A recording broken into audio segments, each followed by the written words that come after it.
ഇത് കുറച്ച് റബ്ബർ ഉണ്ടായിരുന്നു. അപ്പം നേരെ റബ്ബറും കടയിലോട്ട് പോയി. അച്ഛനാണ് ദേ തൂക്കിയത്. അച്ഛൻ്റെ തൂക്ക് കണ്ട് അന്തം വിട്ട് കുന്തം വിഴുങ്ങി മാമ ഇരിക്കുവാണ്. അച്ഛൻ ആരാമ്മൻ കറക്റ്റാണ് തൂക്കി കേട്ടോ, പാവച്ചൻ. നമുക്ക് ഷീറ്റ് തൂക്കുന്ന ത്രാസിനെ കുറിച്ചൊന്ന് പഠിച്ചാലോ? പിന്നെ ഇത് 100-ന്റെ അല്ലേ? ഇത് 100-ൻ്റെത്, ഇത് 20-ന്റെ, ഇത് 50-ന്റെ. ഇതോ മാമ? പിന്നെ 20-ന്റെ ഡബിൾ ഉണ്ട്. 20-ന്റെ ഡബിള്. ചങ്ക് മാമൻ.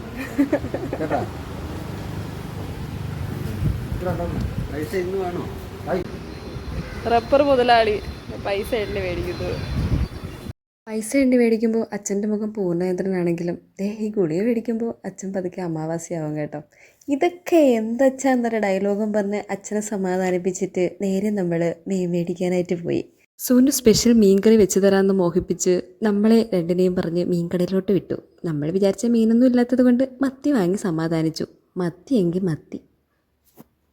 മത്തി വാങ്ങിപ്പോയപ്പോൾ റോഡ് നിറയെ ചെല്ലി. അതിസാഹസികമായി ചെല്ലിയുടെ മണ്ടയ്ക്ക് വണ്ടി ഓടിച്ച് ചെന്നപ്പോൾ റോഡ് പണി. എന്തച്ഛനാണിത്? റോഡ് പണി തിരിച്ചറിയാൻ കഴിയാത്ത അച്ഛനോ? അച്ഛനാണത്രേ അച്ഛൻ. അച്ഛൻ്റെ അല്ലേ മോള്? എനിക്കും മനസ്സിലായില്ല.